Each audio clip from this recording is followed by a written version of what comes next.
रातारात दुर्गेशको गेममा फेरि फसिन समीक्षा यस्तो रहेछ। पल शाहलाई फसाउने काण्ड पुरै अडियो सहित जताततै भाइरल भइरहेको छ। 1.5 वर्ष यता अभिनेता पल शाह र मोडेल दुर्गेश थापाको सम्बन्ध एकदमै निकट देखियो।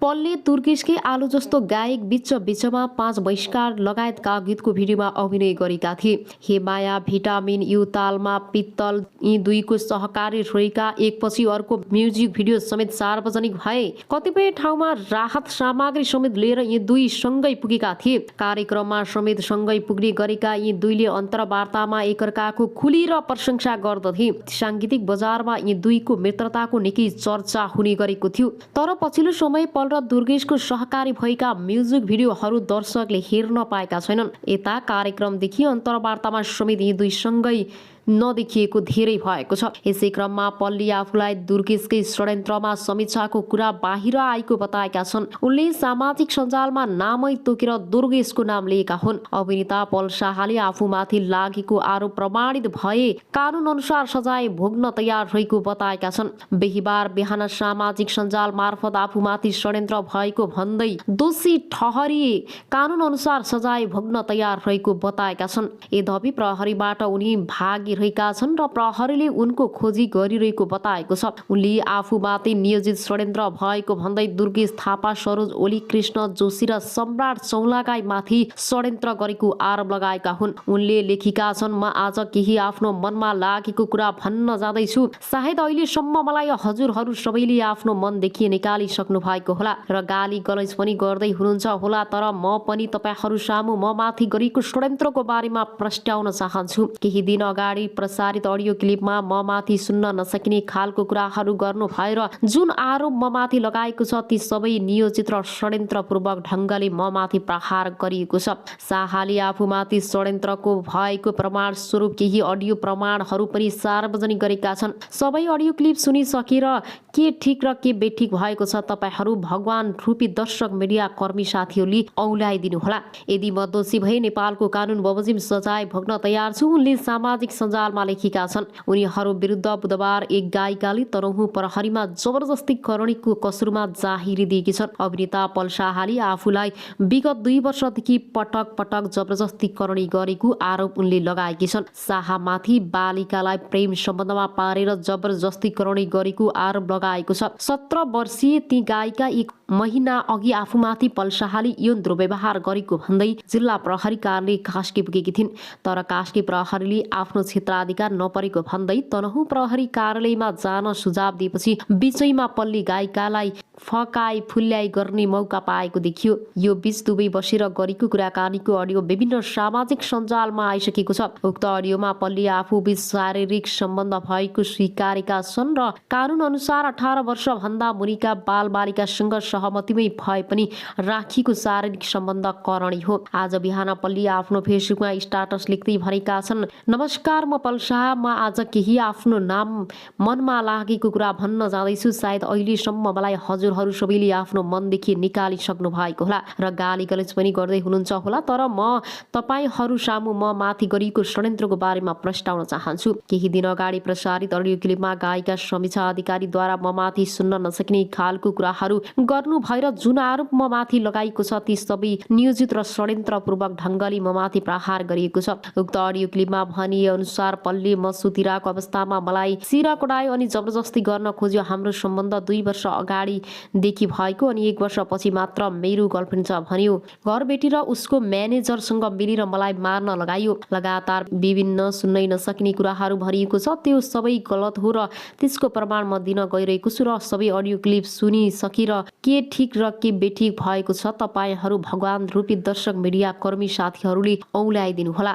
यदि म दोषी भए नेपालको कानुन बमोजिम सजाय भोग्न तयार छु र जुन व्यक्तिले गायिका समीक्षा अधिकारीलाई प्रयोग गरेर नियोजित ढङ्गले षड्यन्त्र गर्ने ती व्यक्तिहरूको नाम यस प्रकार रहेको छ। साथै दुर्गेश थापा, ठुलदाई सरोज ओली, भाइ कृष्ण जोशी र सम्राट चौलागाई भनेर सामाजिक सञ्जालमा पोस्ट गरेका छन्। अब आउनुहोस् अर्को समाचारतर्फ लागौं। गर्दा म तिमीलाई मन पराउँछु भनेर नजिक आयो, तर म टाढिएपछि ऊ अर्कै बेडमा सुत्यो। पछि केयर गर्ने र बारम्बार सम्पर्क गर्ने भएपछि आफू पनि पलसँग कुरा गर्न थालेको बताउँदै उनले भनिन्। कुराकानी निरन्तर हुन थालेपछि प्रेम सम्बन्धमा परि 1 वर्षपछि उसको योजना सफल बन्यो र उसले मलाई इग्नोर गर्न थाल्यो। त्यसपछि मैले मेरो परिवारमा यो कुरा सुनाएँ। पछि पल मेरो परिवार बीच छलफल भयो। पहिले उसले समीक्षा गर्भवती भएको छैन, प्रेमी प्रेमिका बीच स्वाभाविक हो भन्यो, तर मेरो परिवारले उसलाई स्वीकार अनुरोध गरेपछि 2 वर्षपछि बिहे गर्ने कुरामा सहमति जनायो। यता पलले भने यी कुराहरू वास्तविकता भन्दा टाढा रहेको स्पष्टीकरण दिएका छन्। उनले गायिकालाई कसैले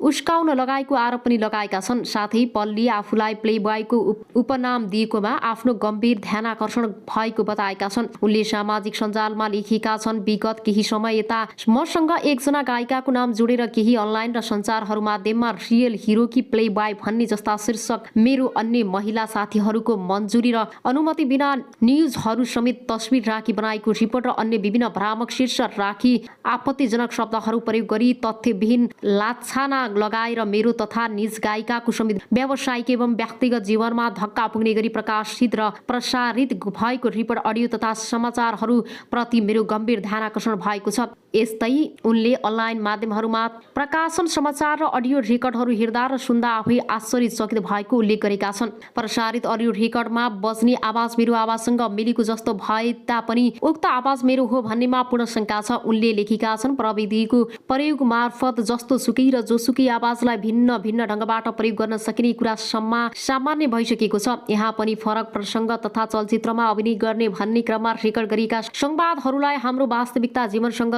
जोड्ने प्रयासमा रहनु भएका मेरा केही पुरुष सहकर्मी व्यावसायिक प्रतिस्पर्धाले निज गायिकालाई मेरो विरुद्ध बोल्न प्रमाण सिर्जना गर्न लगातार उकास्ने गरेको जानकारी मलाई थियो। निज निर्दोष गायिकाले मेरो पुरुष सहकर्मीहरूले उकासी बमोजिम नै गर्दै गएको भन्ने कुरा पछिल्लो मिडिया रिपोर्टले थप पुष्टि गरेको छ। कानुन भन्छ बालिकासँग सहमतिमा यौन सम्पर्क राख्नु पनि करणी समीक्षाको भनाइलाई परिभाषित गर्ने हो भने उनी 16 वर्षको हुँदा उनीहरू बीच शारीरिक सम्पर्क भएको देखिन्छ। तर बालकसँग केही सही के गलत के भनेर निर्णय गर्ने क्षमताका लागि उनीहरूको मस्तिष्क विकास भइसकेको हुँदैन। त्यसैले शारीरिक सम्बन्धका लागि उनीहरूले गरेको निर्णयलाई नेपालको कानुनले अबोधताको दृष्टिले हेर्छ। यस घटनामा समीक्षा एक अबोध बालिका हुन् र पल शाह सही गलतको निर्णय लिन सक्ने एक परिपक्व र पूर्ण सचेत व्यक्ति हुन्। त्यसैले उनले समीक्षाप्रति अभिभावक संरक्षणको भूमिका निर्वाह गर्नुपर्नेमा उनको अबोधता मासुमियतको फाइदा उठाएर करणी गरेको भन्ने व्याख्या कानुनले गर्छ। त्यसैले पनि यो मुद्दामा पल शाहलाई बालिका बलात्कारी ठहर गरी जेल पठाइन्छ भन्ने समीक्षा अधिकारीलाई मानसिक साथै यौन र प्रजनन शिक्षा र सचेत सम्बन्धी परामर्शका लागि पठाइन्छ। मन मिल्दैमा यस्तो मुद्दाका नाबालकको सहमतिलाई सहमति मानिँदैन। यदि समीक्षाले नै शारीरिक सम्बन्धका लागि प्रस्ताव राखेको भए पनि उनको त्यो अज्ञानतालाई पल्ली सुझाइ बुझाइ गर्नुपर्ने हुन्छ भन्ने र कानुनले भन्छ।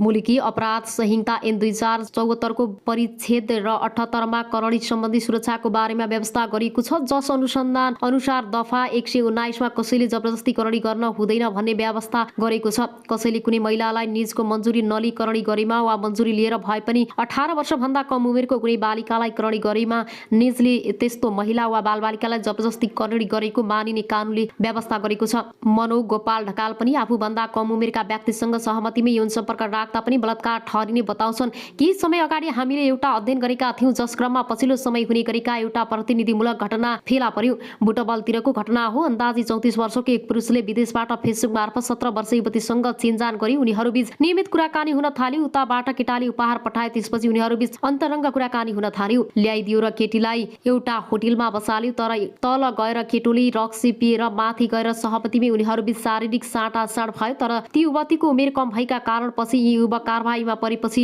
किनकि कानुनमा आफूभन्दा कम उमेरका व्यक्तिसँग सहमतिमै यौन सम्पर्क राख्दा पनि बलात्कार ठहरिन्छ।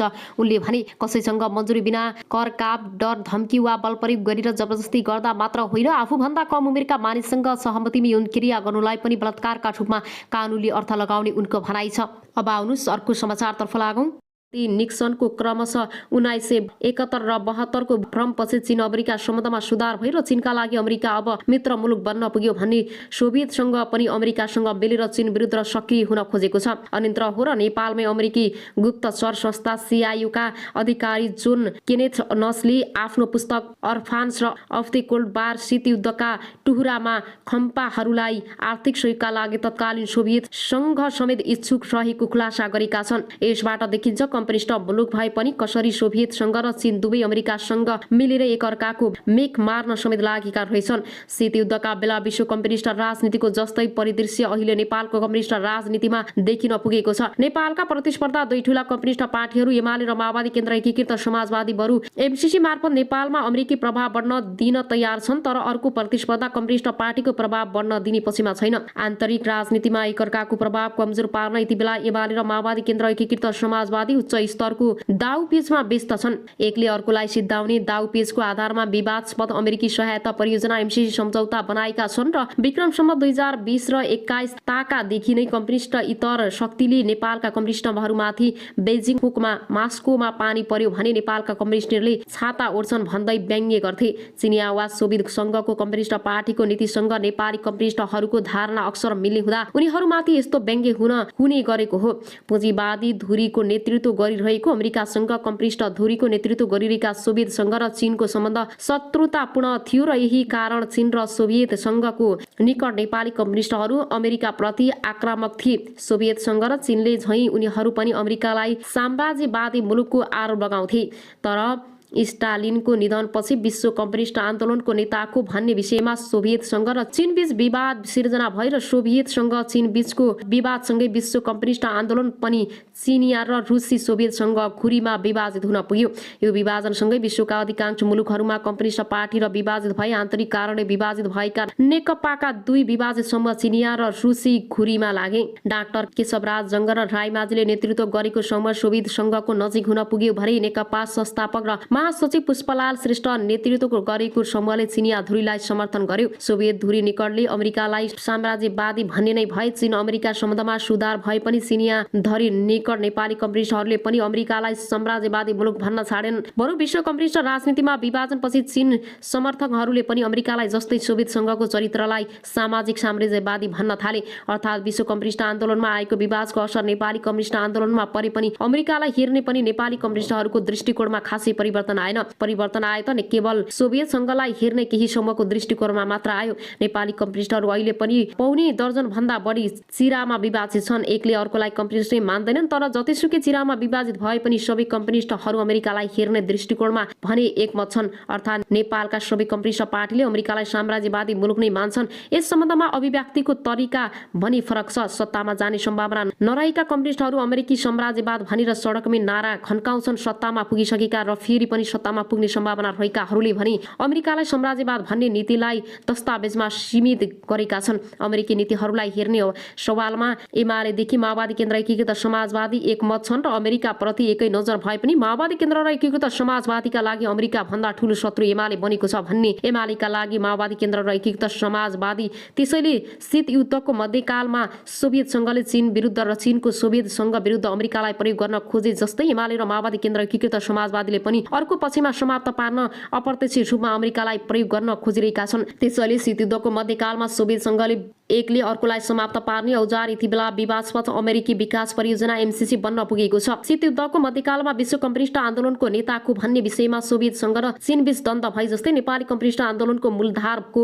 बन्ने भन्ने विषयमा एमाले र माओवादी केन्द्र बीच पनि प्रतिस्पर्धा र द्वन्द छ। एकीकृत समाजवादीको माओवादी केन्द्रसँग सम्बन्ध सुमधुर भएकाले यी दुई दलबीच आगामी निर्वाचनमा गठबन्धन र त्यसपछि पार्टी एकता हुने सम्भावना छ। चुनावसम्म सरकारमा र चुनावका बेला गठबन्धन पनि गरे भने आफू पछि परिएला भन्ने त्रास एमालेलाई छ र यही कारण सत्ता गठबन्धन तोड्ने र उनीहरूलाई सडकमा ल्याउनमा एमाले अध्यक्ष केपी शर्मा ओली छन्। त्यसैले सत्ता गठबन्धन तोड्ने हो भने MCC अनुमोदनमा एमाले सहयोग गर्ने प्रस्ताव अध्यक्ष ओलीले प्रधानमन्त्री देउवासँग राखिसकेका छन्। MCC जस्तो महत्त्वपूर्ण विषयमा निर्णय गर्ने अधिकार संसदीय दल मार्फत ओलीले राख्नुको कारण पनि त्यही हो। अर्थात् बरु पार्टीभित्रै समेत आलोचित बनेको MCC पारित गर्न तयार छन् ओली, तर माओवादी केन्द्र र एकीकृत समाजवादीलाई